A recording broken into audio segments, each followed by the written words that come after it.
Olá, seja bem-vindo a mais um Repensar. Nós estamos hoje dando continuidade à série de 3 programas que nós nos dispusemos a fazer sobre o livro O Despertar da Consciência, do Átomo ao Anjo. Um livro que traz para nós preciosas informações sobre a origem da vida, sobre a evolução do princípio inteligente. E nós hoje estamos iniciando o 2º programa, portanto, estamos aqui com o nosso convidado, que é sempre uma alegria tê-lo conosco, que é o Sebastião Camargo. Seja bem-vindo mais uma vez, né, Sebastião, para darmos continuidade a esse estudo desse livro que nós, né, achamos importantíssimo para o nosso aprendizado. Obrigado pelo convite mais uma vez, obrigado à TV Mundo Maior, obrigado a você que nos assiste. Bom, Sebastião, no primeiro programa que nós fizemos, nós terminamos falando um pouquinho da evolução do princípio inteligente, da vida, o que é a vida, a origem, a natureza, enfim, né? Você fez assim, é evidente que foi um resumo, né? Uma singela explicação, né? Diante do que nós temos no livro, né? E hoje eu queria começar falando um pouquinho de Deus, porque também você fala de Deus, Deus e a criação, né? Então eu queria que você falasse um pouquinho de Deus. O que é Deus? Será que nós já temos condição de entender ou estamos começando a buscar esse entendimento do que é Deus? Eu não consigo ainda compreender uma das minhas células sanguíneas que tem mais de 280 milhões de moléculas, onde em cada molécula tem uma média de 10 mil átomos. Eu não consigo compreender nenhum elétron desses átomos, que para construir 1 milímetro linear usando-os, gastaríamos 10 sextilhões. E tentando compreender Deus, já que na primeira edição do Livro dos Espíritos a resposta está em branco. Eu achei isso interessante, eu não sabia dessa informação, nunca tinha ouvido nem lido isso. Exato, e com certeza, com profundas reflexões da falange de Espírito Verdade, então a inteligência cósmica ou a inteligência primária, criadora de todas as coisas. Mas avançando, já que a doutrina é um conhecimento que vai expandindo-se a cada passo, né? O ensinamento universal dos Espíritos é progressivo, e nós vemos hoje que criar é usar a mente e as mãos e dar forma àquilo que está fora de nós. Se limitarmos Deus a um Criador, nós estamos imaginando Ele dentro de um outro ser maior. E Pietro Baldi, na obra que Emmanuel faz a introdução, mostra que Deus é a criação, tudo existe nele. Como Paulo de Tarso já tinha identificado isso, em Deus existimos, em Deus nos movemos. Eu estou no Pai, Ele em mim, eu em vós, vós em mim, como já dizia Jesus. Então, eu acho que esse conceito ainda confunde muitas pessoas, né? Porque também Jesus dizia, né? Eu estou no Pai, exatamente, eu sou um com o Pai, também. Exato. Ele dizia, não é isso? E as pessoas, por conta desses conceitos, Sebastião, elas acreditam que Jesus é Deus. Exatamente. E o seu livro mostra que isso não é verdade, né? Eu queria que você falasse mais um pouquinho, porque você também estava falando aqui comigo a respeito de Jesus. Então, dá para nós um pouquinho essa diferença, né? Para que as pessoas compreendam que Deus, como você diz, é a criação, né? E Jesus é a criatura, é isso? Vamos lá. Allan Kardec comparou o espírito imortal como Deus. E Joana de Anjos compara o eu superior como Cristo. E a personalidade encarnada como Jesus, certo, pregando o reino divino ao universo psicofísico. Desta forma, as 26 dimensões cósmicas já detectadas pela ciência está em Deus. Dentro de cada uma dimensão cósmica existem infinitos universos. E o Cristo é a estrutura apenas de um universo. Até agora, conforme a visão de Fernando Miramês de Olivídio. E Jesus é alguém da falange que compõe esse Cristo, da mesma forma que trilhões de células compõem o nosso corpo biológico, apenas uma dessas células que idealizou, construiu e governou inicialmente o planeta Terra. Hoje já governa 1/4 da galáxia, juntamente com a falange Cristo planetário, conforme já vimos em várias obras. Da mesma forma que o nosso corpo biológico é composto por várias dimensões, que só nós já estamos estudando mais de 80 e mais de 300 estão em pautas para estudos mais aprofundados no futuro, imagine o cosmos, Deus, e dentro dele quantos personagens. Quem é que governa uma dimensão cósmica? Nós chamamos de Cristo cósmico, quem governa a dimensão, ainda dando a palavra Cristo numa dimensão mais ampla. Então há muito a ser estudado a respeito de Deus, de Cristo e todos os demais engenheiros siderais, esses espíritos celestes que compõem a eterna criação. Você cita, será que eu vou lembrar agora quem disse? Mas você vai lembrar que Deus é tão perfeito, mas tão perfeito, que nos criou dele e ele dentro de nós. Fernando Miramês de Olivide. Isso. Aí você diz lá que se eu não amar o meu próximo, eu não estou amando a Deus, porque Deus está em cada um de nós e nós estamos nele. Né? Aí eu pergunto para você, aí é uma questão de necessidade. Como fazer para mudar essa situação? Como amar o próximo? Só o fato de eu ter essa informação, né, de saber que Deus está no próximo e o próximo está em Deus, já me ajuda a mudar as minhas dificuldades, né, os meus obstáculos em amar a todos? Compreendendo o princípio inteligente, sim, porque Jesus disse, o que fizerdes a um dos meus irmãos mais pequeninos é a mim que o fazeis. Agora, o irmão mais pequenino que eu conheço é o princípio inteligente do universo. Eu não conheço ainda, não alcanço o que está por trás dele. Eu sei que há um longo caminho, mas o mais pequenino é ele. E ele forma a matéria mental que eu vou usar para pensar de você alguma coisa. Então, amar a Deus em todas as coisas é respeitá-lo desde o átomo primitivo, do princípio inteligente, até a angelitude, nos tornando um deles na plenitude do amor, como diz Miramês na obra Horizontes da Vida. Muito bom. Bom, como você pode ver, é um assunto empolgante e ao mesmo tempo complexo, mas ao mesmo tempo extraordinário para o nosso evoluir, para o nosso crescer. Nós vamos a um breve intervalo e já voltamos com Sebastião Camargo.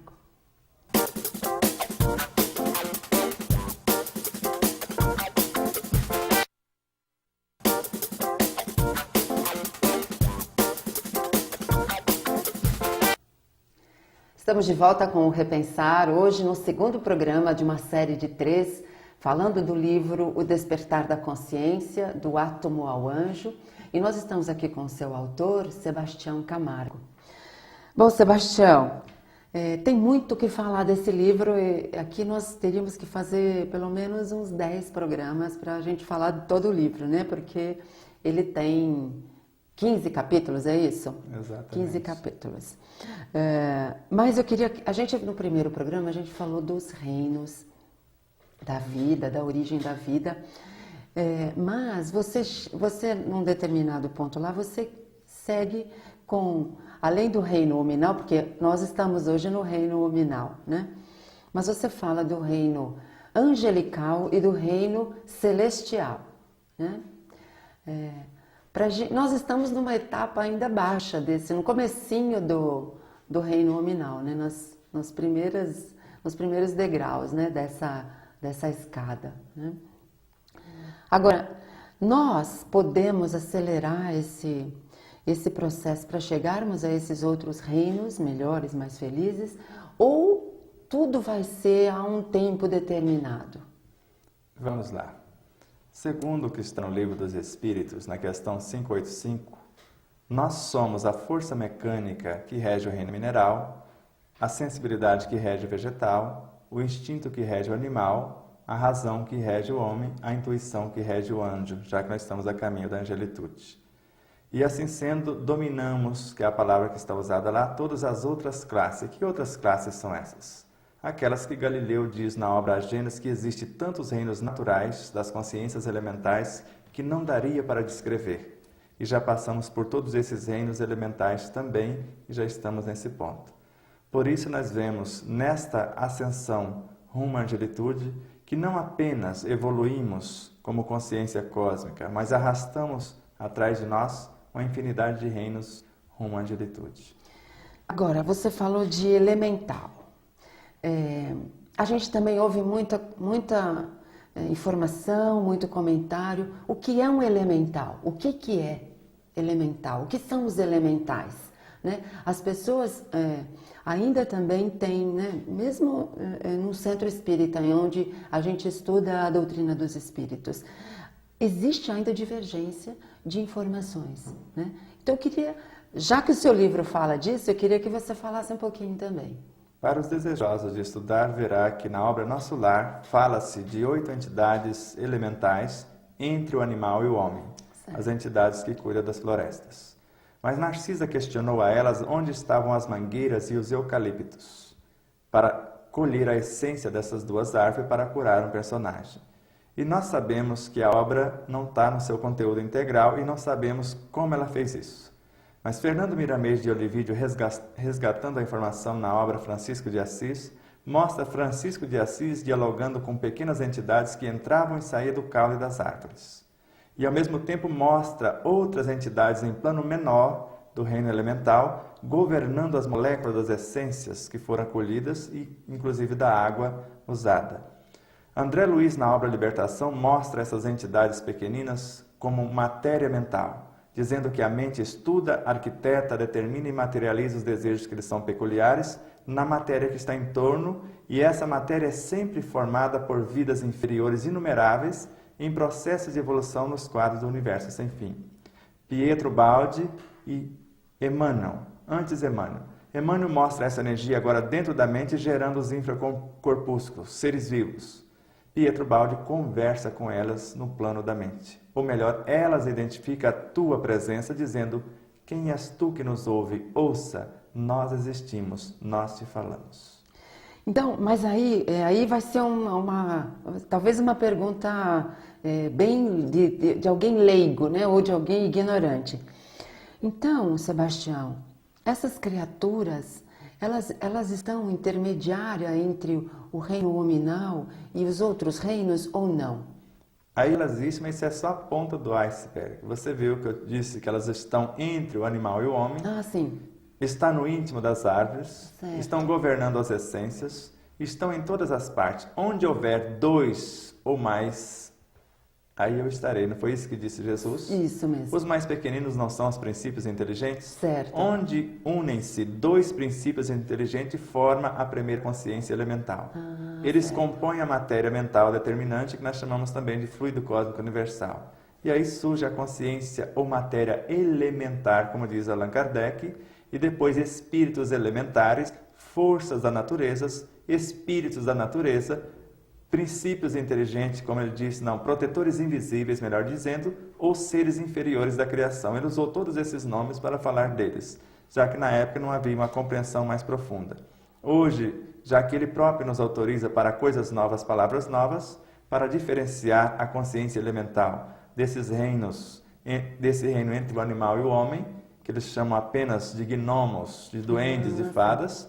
Agora mostramos que a consciência elemental existe como mentes inocentes, como diz Clarencio na obra Nosso Lar, desde o plano da mente, como está vastamente na obra de André Luiz e outros. Certo. Uma outra coisa que você também cita e que é bastante importante, eu acho que tem pessoas que ainda nem ouviram falar dessa situação, da diferença entre o espírito com letra minúscula, escrito com letra minúscula, e espírito escrito com letra maiúscula. Há quem nem perceba isso, acha que é somente uma questão de grafia, né?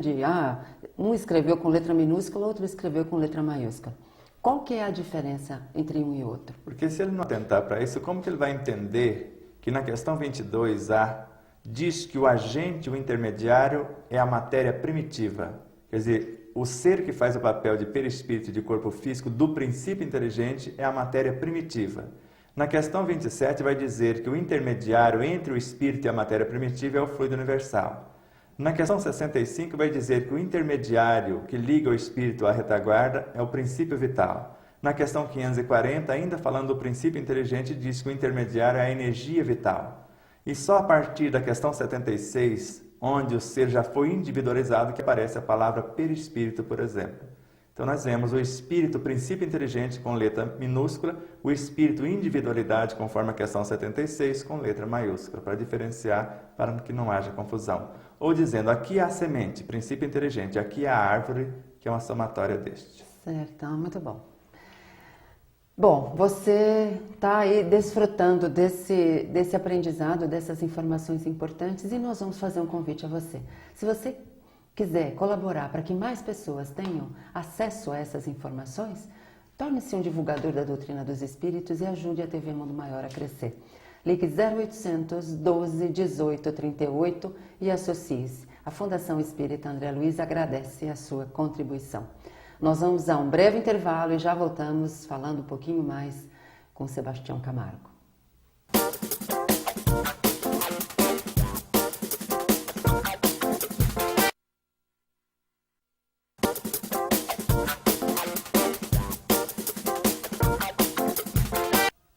Estamos de volta com o Repensar e como nós dissemos no início do programa, este é o segundo programa de uma série de 3 que nós nos dispusemos a fazer com Sebastião Camargo para comentarmos o livro O Despertar da Consciência, do Átomo ao Anjo. Bom, Sebastião, nós estamos aqui, né, no intervalo conversando acerca do livro. E quando a gente anuncia você como autor, você estava aqui nos explicando que não é bem assim, né? Então vamos falar isso também para o nosso telespectador, até para ele entender como funcionam, né, essa coisa de escrever livro, psicografar livro, receber por intuição, enfim, são várias as formas, né, de você preparar um livro, de você trazer um livro ao público, né? Exatamente. Allan Kardec, mesmo escrevendo por intuição a Gênese e todas as notinhas de rodapé das questões dos livros dos Espíritos, a maior parte da pesquisa do livro dos Médios, lições inteiras do Evangelho segundo o Espiritismo, ele disse que o ensinamento não era dele, que era dos Espíritos, ele foi apenas o organizador, mesmo ele trazendo muitas partes por intuição. Nós acessamos esse conhecimento, ele não nos pertence e já está aí a maior parte dele e muitos colaboradores encarnados e desencarnados estão nos ajudando nessa tarefa. Então somos uma equipe e nós temos apenas o papel de organizar este conteúdo para dar uma sequência mais lógica segundo a nossa sensibilidade e a nossa compreensão. Bom, você fala aqui no livro, é interessante que nós até já sabemos, mas eu acho que seria interessante você comentar um pouquinho. A pergunta, eu não sei como você, em que lugar do livro ela está, qual é o número da pergunta, né? Mas onde está escrita a lei de Deus, né? Eu acho isso importante, porque para a gente até entender, Sebastião, como que esse planeta, ou como tudo, né, evolui, mas como nós que estamos num período de transformação, como que a gente vai conseguir mudar, renovar, transformar, nos tornarmos criaturas melhores, né? Não é uma lei que vem de fora, é? Vamos lá. Na questão 621 está a questão, onde está escrita a lei de Deus? Mas a lei de Deus em si está na questão 614, que é a lei natural, a lei de amor.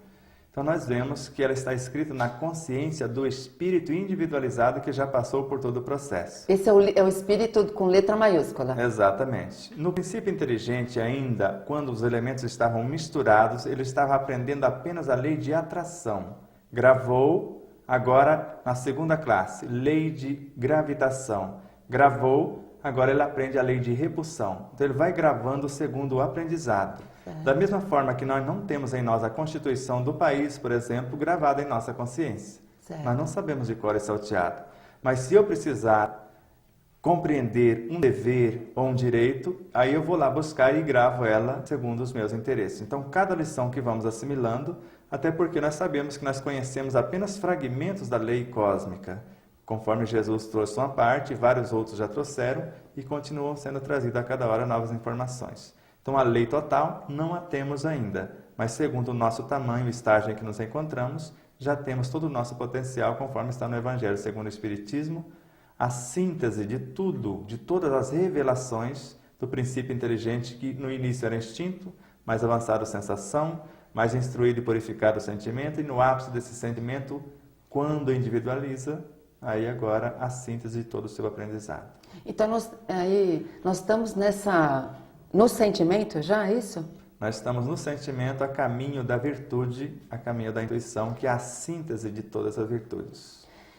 Então, fugindo um pouquinho ao seu livro, né, porque o seu livro está falando basicamente da evolução do ser, né? Hoje, falando de transformação, Sebastião, com as informações que nós temos hoje, a gente pode realmente transformar? O que nos falta para que a gente consiga realmente transformar o nosso planeta num planeta melhor, para que nós consigamos nos transformar, né, para seres melhores, mais felizes, não sofrermos tanto? O que falta para nós? Informação ainda falta? Eu acredito que compreensão da informação que às vezes já temos dentro de nós e esquecemos que sabemos disso. O que eu estou fazendo, por exemplo, é lembrar o outro que ele sabe tanto quanto eu. Isso já dizia Richard Bach. Na questão 114 do Livro dos Espíritos diz: os espíritos são bons ou maus por natureza, ou são eles que se melhoram? São eles que se melhoram de acordo com a sua obediência às leis. Na questão 117 diz: nós podemos acelerar o nosso progresso? Sim, de acordo com a compreensão daquilo que vamos fazer.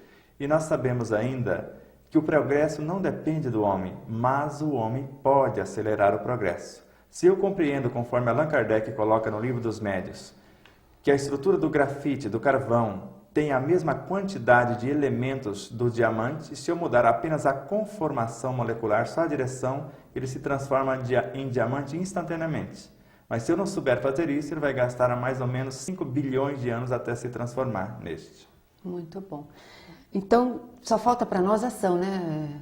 Ação, conhecer o Cristo interno, porque Paulo de Tarso teve esse chamamento e despertou do dia para a noite. Francisco de Assis, Santo Agostinho. Agora, quem é que garante que não tem um destes personagens dentro de nós? Certo. Então a gente precisa pôr mãos à obra para começar a trabalhar.